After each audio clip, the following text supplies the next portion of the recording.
Partie 4.3 et 4.4 du produit scalaire, théorème de la médiane et application à la trigonométrie. Théorème de la médiane, si M est un point distinct de A et B et que I est le milieu de AB, distance MA carré plus distance MB carré égale 2MI carré plus 1/2 de AB carré.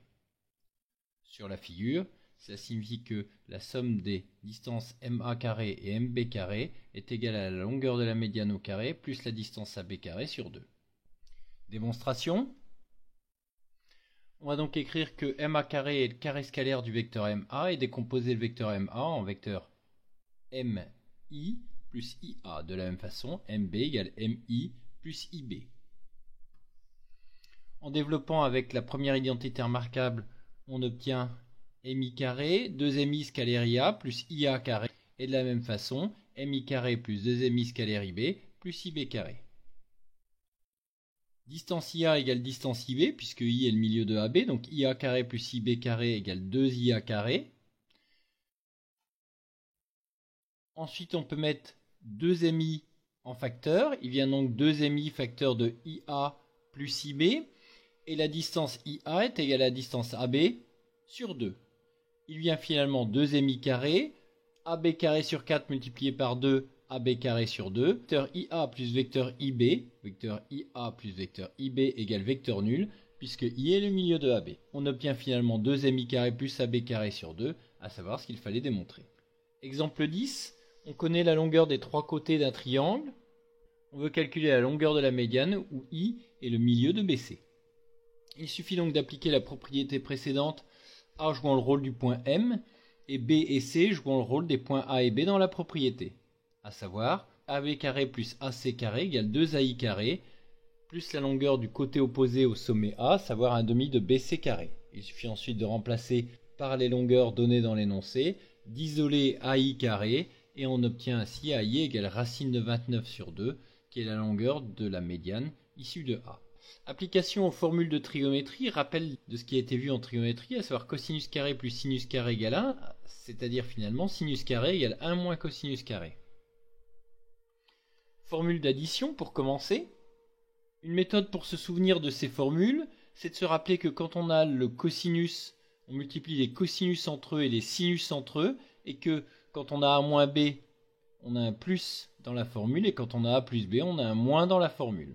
Et pour le sinus, on multiplie les sinus avec les cosinus, et lorsqu'on a moins dans la formule, on a moins ici dans le résultat, et lorsqu'on a plus ici A plus B dans la formule, on a aussi plus dans le résultat. Démonstration de la première formule. Sur le cercle trigonométrique, on a norme de U égale 1 et norme de V égale 1, puisque le cercle trigonométrique est un cercle de rayon 1. L'angle UV est égal à A moins B, et donc U scalaire V est égal à cosinus A moins B, puisque norme de U égale norme de V égale 1. Dans le repère OIJ, le vecteur U a pour coordonnées cosinus B et sinus B, et le vecteur V a pour coordonnées cosinus A et sinus A.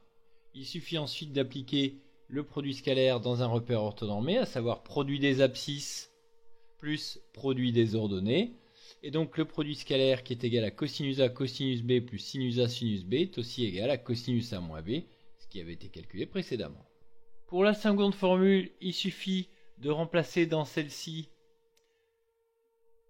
B par moins B, on obtient donc A moins moins B, c'est-à-dire A plus B, égale cosinus A cosinus moins B, qui est égal à cosinus B, plus sinus A sinus moins B, qui est égal à moins sinus B, d'où la seconde formule. Exemple 12, calculer la valeur exacte de cosinus pi sur 12 en remarquant que pi sur 3 moins pi sur 4 égale pi sur 12. Il suffit ensuite d'appliquer la formule cosinus A moins B, à savoir cosinus A cosinus B plus sinus A sinus B. Les valeurs de cosinus pi sur 3, cosinus pi sur 4, sinus pi sur 3, sinus pi sur 4 sont connues. Il suffit donc de finir le calcul. On obtient ainsi la valeur exacte de cosinus pi sur 12. Formule de duplication. En prenant dans la deuxième formule A égale B, on obtient cosinus 2A égale cosinus A plus A, c'est-à-dire cosinus A moins sinus A sinus A. Autrement dit cosinus carré A moins sinus carré A. On a cosinus carré plus sinus carré égale 1, à savoir cosinus carré égale 1 moins sinus carré, que l'on peut remplacer ici dans la formule obtenue précédemment. Ce qui nous donne finalement cosinus 2a égale 1 moins 2 sinus carré a. Deuxième expression de cosinus 2a. De la même façon, sinus carré a égale 1 moins cosinus carré a. Donc si on remplace sinus carré a par 1 moins cosinus carré a, on obtient ainsi 2 cosinus carré a moins 1. Troisième expression de cosinus 2a. Et puis donc en faisant de même avec sinus 2a, sinus a plus sinus a, on obtient donc 2 sinus a, cosinus a. On obtient donc les formules de duplication suivantes. Cosinus 2a égale cosinus carré moins sinus carré. On peut retrouver donc facilement, comme il a été dit précédemment, les deux autres formules correspondant à cosinus 2a. Et puis sinus 2a égale 2 sinus a, cosinus a. Application, déterminer la valeur exacte de cosinus pi sur 8.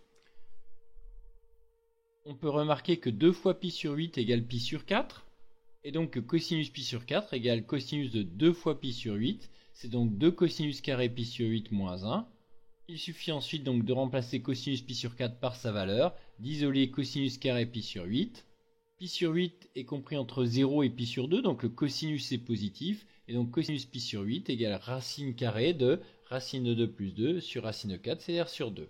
On pourrait déterminer de la même façon sinus pi sur 8, puisque cosinus 2 pi sur 8 est aussi égal à 1 moins 2 sinus carré pi sur 8.